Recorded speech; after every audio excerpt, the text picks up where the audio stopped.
I always believed that love could overcome anything. When I met Eleanor, I thought I had found the person I would spend the rest of my life with. She was kind, graceful, and had this way of making the world seem softer, more forgiving. From the moment we started dating, I knew she came from a different world. One filled with privilege, expectations, and unspoken rules.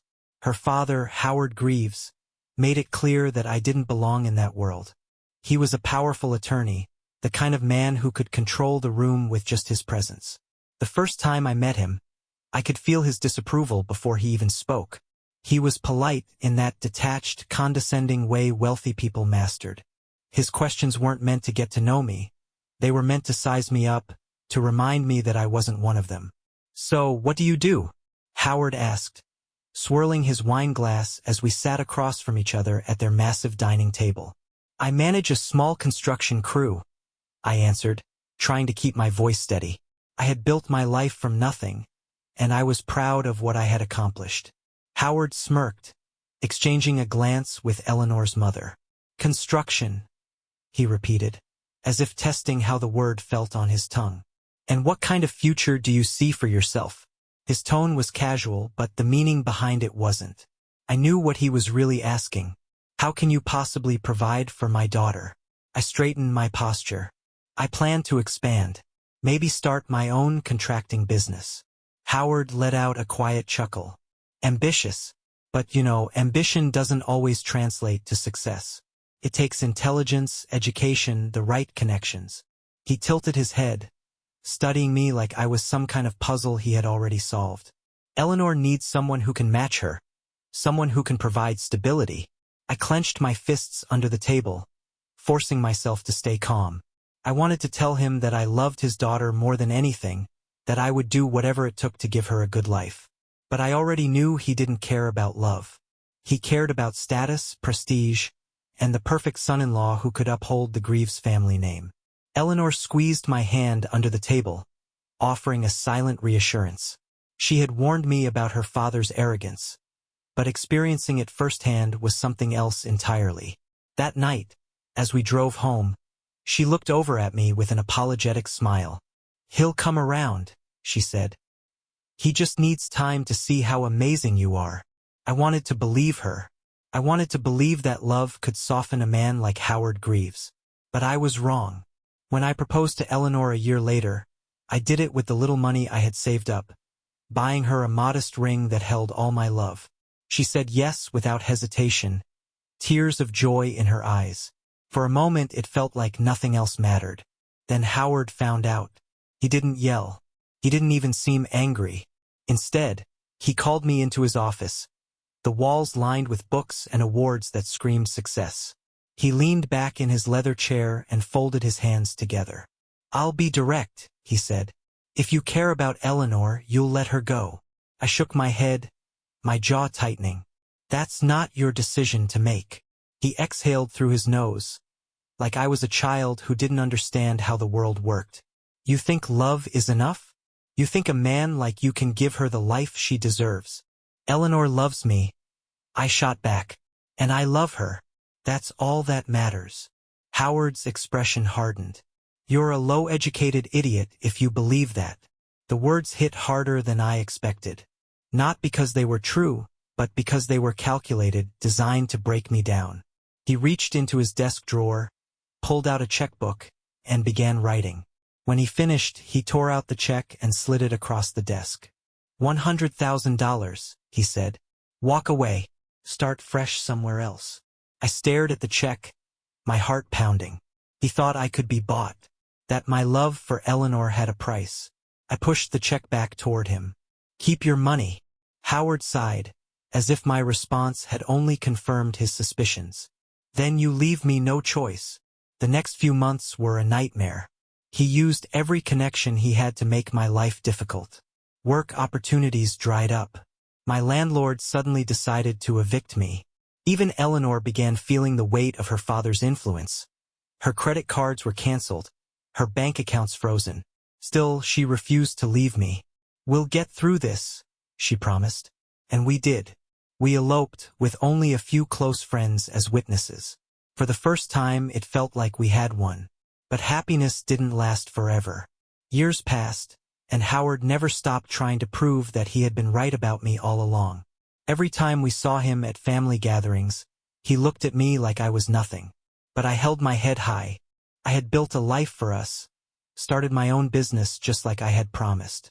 Then, one day, everything fell apart. Eleanor started coming home late, her excuses flimsy. The warmth in her eyes, the one thing that had always reassured me, began to fade. And then, one evening, I found the messages. At first, I couldn't believe it. I told myself there had to be some explanation. But as I kept scrolling, my stomach twisted. The texts weren't just flirtatious, they were explicit, detailed. And worst of all, the man she was cheating with wasn't just anyone. It was someone I never could have imagined. And that's when I knew the war that Howard had started all those years ago wasn't over. It was just beginning.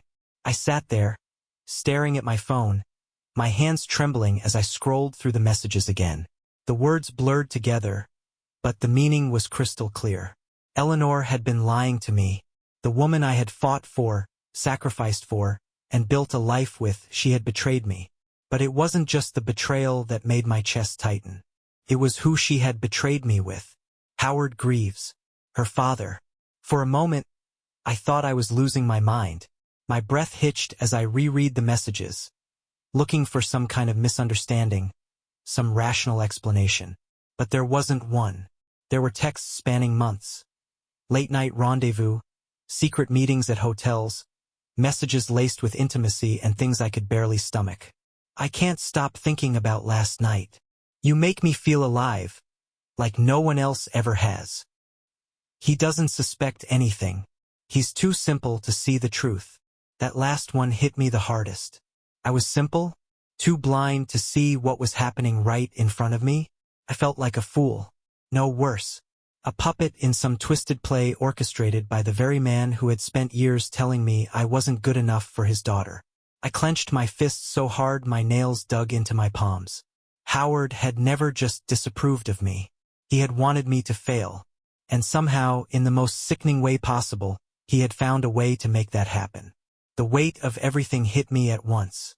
My mind reeled, my stomach churned.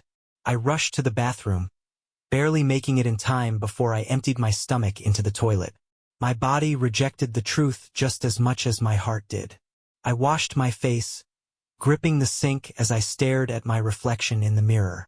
The man looking back at me wasn't the same person who had fought for love, who had believed in loyalty and trust. I couldn't be that man anymore. By the time Eleanor came home that night, I was sitting at the kitchen table, her phone unlocked in front of me. I had seen everything. Every text, every photo, every lie. She walked in, humming to herself, dropping her purse on the counter like nothing had happened. When she finally noticed me sitting there, she paused. "Hey," she said cautiously. "You okay?" I didn't speak. I just slid her phone across the table. She frowned, picking it up, her fingers hovering over the screen. And then she saw what I had left open for her to read. Her entire body stiffened. "Eli," she started, her voice barely a whisper. Don't." I cut her off. My voice was calm, too calm. "Just tell me the truth." Her lips parted, her eyes darting around like she was searching for a way out. It's not what you think," she stammered. I laughed, a cold, hollow sound. "Not what I think?" I gestured to the phone. "So, I didn't just read months' worth of messages between you and your father?" Eleanor flinched. Her face paled. "You make me feel alive?" Quoted. "That was your father you were talking to?" Tears welled up in her eyes, but I felt nothing. No pity, no anger. Just a void where my love for her used to be. She collapsed into the chair across from me, covering her face with her hands. "I never wanted this to happen," she choked out. I watched her, waiting for some kind of explanation, some shred of decency left in her. But what could she possibly say? "How long?" I asked. Eleanor hesitated, and that hesitation told me everything. "Before we got married," she whispered. My breath caught in my throat. This wasn't just some mistake. This wasn't something that just happened. She had been lying to me for years. I pushed back from the table, standing up so quickly my chair scraped against the floor. I needed air. Space. I needed to get out of this house. Eli, please, she begged, reaching for my hand. I yanked away from her touch like it burned. Don't, I said again. I grabbed my keys and walked out the door. I didn't know where I was going, but I knew one thing for certain. This wasn't over. I drove for hours, aimlessly, my knuckles white against the steering wheel. The city lights blurred past me as my thoughts spiraled. Every memory I had built with Eleanor, every fight I had fought to keep us together, felt like a cruel joke now. She had never been mine. Not really. I pulled into an empty parking lot, my hands trembling as I shut off the engine. My breath came in sharp, shallow gasps. I should have been furious. I should have screamed, punched something, let the anger consume me. But all I felt was a deep, aching hollowness. I had spent years believing I was fighting against Howard's arrogance, proving him wrong. But the truth was, I had been fighting a battle that was lost before it even began. My phone buzzed. Eleanor. I ignored it. Then another call. And another. I finally answered, my voice cold. What? I need to see you, she whispered, her voice thick with tears. I almost laughed. She needed to see me? The audacity was unreal. Why? I asked flatly. Please, Eli, she pleaded. Come home. We need to talk. I should have hung up. I should have left her to drown in the mess she created. But I needed answers. I needed to hear her say it, to look her in the eye and understand why. I turned the car around and headed back. When I walked into the house, Eleanor was sitting on the couch, hugging her knees. She looked up, her eyes swollen and red. For a split second, she looked like the girl I had fallen in love with, the woman I had promised forever to. But that woman didn't exist anymore. Maybe she never did. She wiped at her face. I don't know where to start. Try the beginning, I said, my voice devoid of warmth. She nodded, inhaling shakily. It was never supposed to be like this. I folded my arms, waiting. She let out a choked sob. You have to understand, my father. He's always controlled everything. My life, my choices, my relationships. I hated it, but at the same time, She hesitated, her eyes darting away. I craved his approval. I scoffed. Approval? That's what you call this? Her shoulders shook. I was young, Eli. I didn't know how to say no. He convinced me that no one would ever love me like he did. Disgust curled in my stomach. And you believed him? Tears streamed down her face. I was afraid. Afraid of what? I snapped. Of being with someone who actually loved you? Of building a real life? She shook her head violently. I loved you. I still do. I let out a bitter laugh. That's rich. Eleanor grabbed my hands, desperation in her grip. Eli, please. I wanted to stop. I tried. But every time, he made me feel like I owed him something. I yanked my hands away. So what? You just let it continue for years.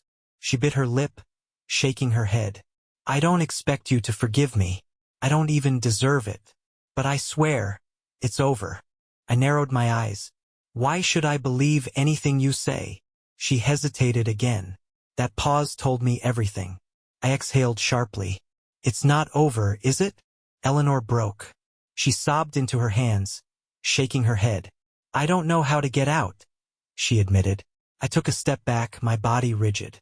I was done. There was no fixing this. No repairing what had been shattered. For years, I had been fighting to prove my worth to her father, to everyone. But standing there, looking at the broken woman in front of me, I finally realized the truth. I was never the problem. She was. And now she had to live with the consequences. I turned toward the door, my decision made. Eli, she called after me, but I didn't stop. I walked out and didn't look back. Not this time. The night air hit me like a wall as I stepped outside, my chest heaving with the weight of everything I had just left behind. I stood in the driveway, staring at the car that had always been my escape, my sanctuary. Tonight, it felt like both my prison and my only way out. I didn't know where to go, but I knew I couldn't stay. I climbed in and started driving. No destination, no plan. Just the open road and the roar of the engine to drown out my thoughts. The city lights blurred past me. The world outside feeling unreal, like some twisted dream I couldn't wake up from. Hours passed. Eventually, I found myself parked in front of an old diner on the edge of town. It was one of those places that never closed, the kind of spot where the smell of coffee and grease clung to the walls. I needed a moment to think, to breathe, so I stepped inside. The waitress, an older woman with kind eyes, handed me a menu without a word. I wasn't hungry, but I ordered a coffee just to have something to hold on to. As I sat there, staring into the dark liquid, the reality of everything began to settle in. Eleanor's betrayal wasn't just an affair. It was a complete destruction of the life I thought we had built together. And the fact that her father was involved? It made my skin crawl. But then, as the bitterness of the coffee hit my tongue, something clicked. Howard had spent years trying to destroy me. He called me names, sabotaged my career, and now this? It wasn't enough for him to tear me down professionally. He had to make it personal, intimate, and utterly devastating. And yet, here I was still standing. A strange sense of calm washed over me. For the first time in what felt like forever, I wasn't consumed by anger or heartbreak. I was clear-headed, focused. Howard wanted to break me, but he hadn't. Not yet. I pulled out my phone and began scrolling through the messages I had saved from Eleanor's phone. Every word, every picture, it was all there. Proof. Evidence of their lies, their betrayal. My mind began piecing together a plan. One that didn't involve revenge but something far more satisfying. Closure. I didn't need to destroy them. They had already done that to themselves. What I needed was to take back control of my life, to walk away with my head held high, knowing I had done everything right, even if they hadn't. The next morning I called a lawyer. Not just any lawyer, a friend of mine who had started his own practice a few years back. His name was Wyatt, and he was one of the few people who had stuck by me during the worst of Howard's attempts to ruin me. When I told Wyatt everything, he let out a low whistle. "Man, that's a mess," he said. "But if you've got proof, and it sounds like you do, you're in a good position." "I don't care about punishing them," I said. "I just want out. Clean. No ties, no loose ends." Wyatt paused. "You're sure? You could go after him, you know. Howard's reputation would take a massive hit if this got out." For a brief moment, the idea was tempting. But then I thought about it. What would that accomplish? I didn't want to become like him, someone consumed by control and manipulation. "I'm sure," I said firmly. "I just want to move on." Wyatt nodded. "All right, let's get started." Over the next few days, Wyatt helped me prepare everything. Divorce papers, a separation agreement. He even drafted a letter addressing Howard directly, outlining everything I knew without making any explicit threats. It wasn't about blackmail. It was about letting him know I wasn't afraid of him anymore. When it was all ready, I walked into our house one last time. Eleanor was sitting at the dining table, her face pale and drawn. She looked up as I entered, her eyes searching mine for any sign of forgiveness. There wasn't any. I placed the envelope on the table in front of her. "This is everything," I said. "Sign it, and we're done." She opened it with trembling hands, her eyes widening as she read through the documents. "Eli, please," she whispered. "We can fix this." "No, Eleanor," I said quietly. "You can't fix something you've already destroyed." Her tears started again, but I didn't stay to watch. I turned and walked out the door, feeling a strange mix of sadness and relief. It wasn't until I was back in my car, pulling out of the driveway, that I allowed myself to breathe deeply. For the first time in years I felt free. But I knew this wasn't the end. Not yet. Howard would respond, he always did. And whatever his next move was, I needed to be ready. The next few days were quiet. Too quiet. Eleanor signed the papers without any resistance, and I was officially free of her. But I knew Howard. A man like him wouldn't let something like this slide. Sure enough, it didn't take long. A week later, Wyatt called me. "We've got a problem," he said, his voice tense. Howard filed a motion contesting the divorce terms. I wasn't surprised. What's he claiming? That you coerced Eleanor into signing, Wyatt replied. He's trying to paint you as the villain here. I laughed bitterly. Of course, Howard was a master manipulator, and this was just another attempt to control the narrative. Wyatt reassured me. Don't worry. With the evidence we have, he doesn't stand a chance. But you need to be prepared. This is going to get ugly. Ugly didn't even begin to cover it. The following week, I found myself in a courtroom, facing off against Howard for the first time in years.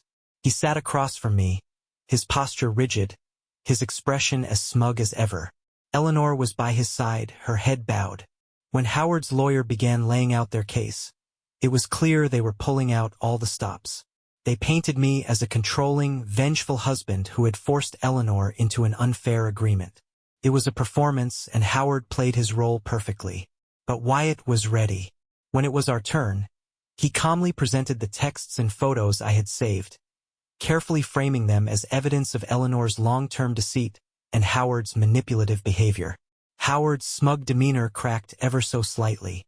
But the real blow came when Wyatt called a surprise witness. Gwen, one of Howard's former assistants. She testified about how Howard had used his influence to sabotage my career years ago, admitting that she had been instructed to dig up dirt on me. Howard's face went pale. By the end of the day, the judge dismissed Howard's motion, ruling in my favor. As I left the courtroom, I felt a weight lift off my shoulders. But as I passed Howard, he leaned in close, his voice low. "This isn't over," he said, his tone dripping with menace. I met his gaze unflinching. "Oh, it is. You just don't know it yet."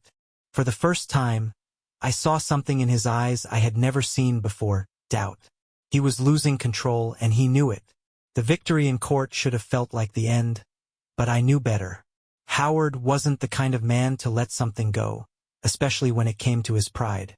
He had spent years trying to prove that I wasn't good enough, that I was nothing. Losing to me in front of a judge? That must have burned him more than anything. I was right to be wary. 2 days after the ruling, I got a call from my bank. My accounts were frozen. Apparently, a fraud claim had been filed against me. A few hours later, I received an email from a client I had been working with for months. They were suddenly pulling out of our deal. No explanation, no warning.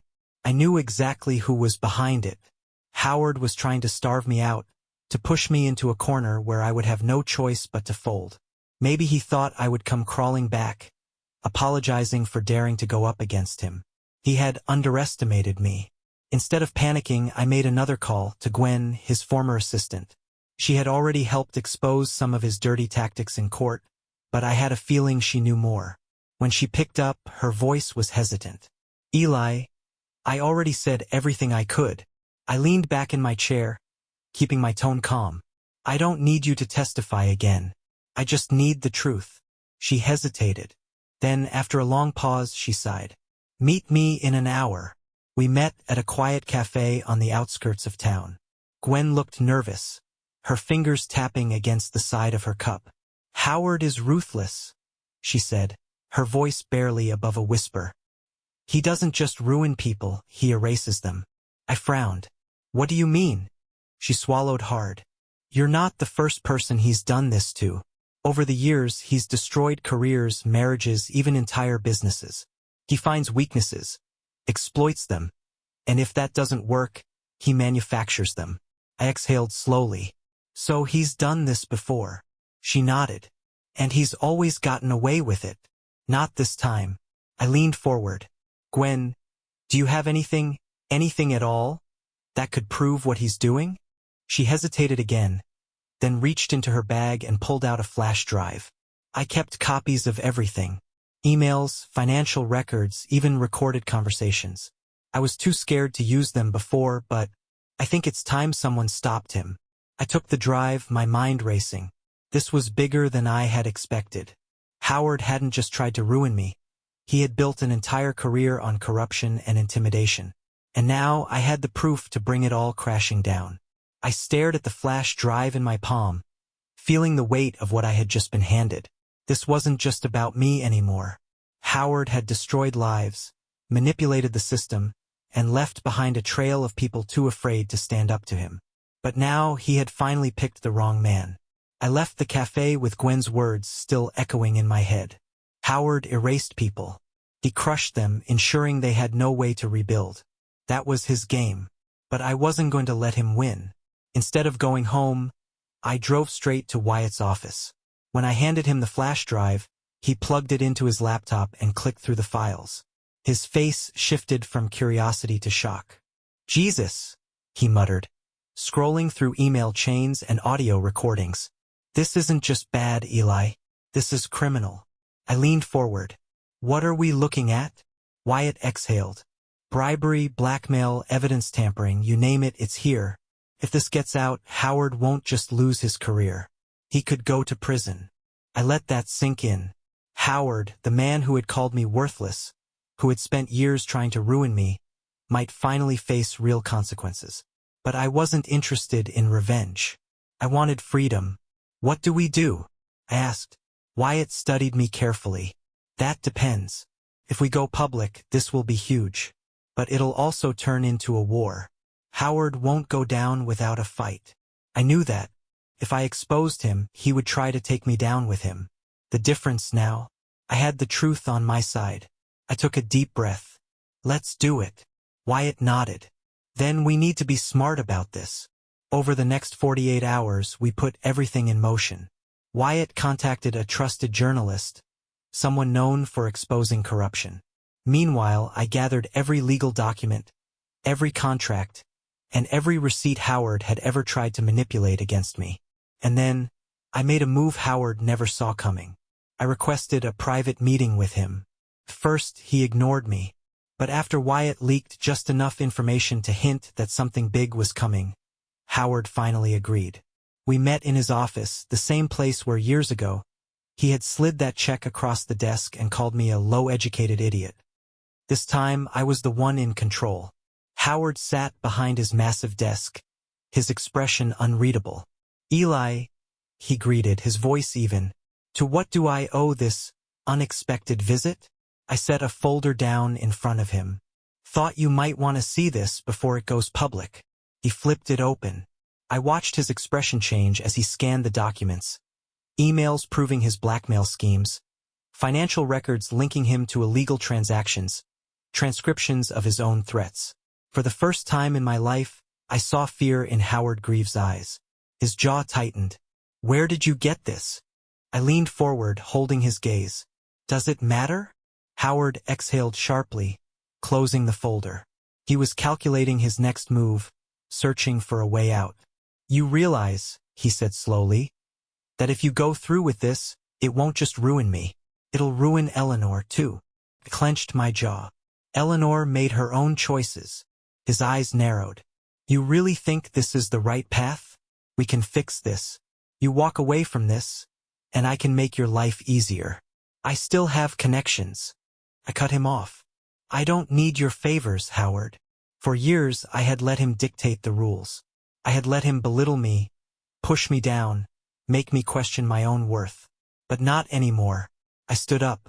"I just wanted to see your face when you realized you finally lost." And for the first time in my life, Howard Greaves had nothing to say.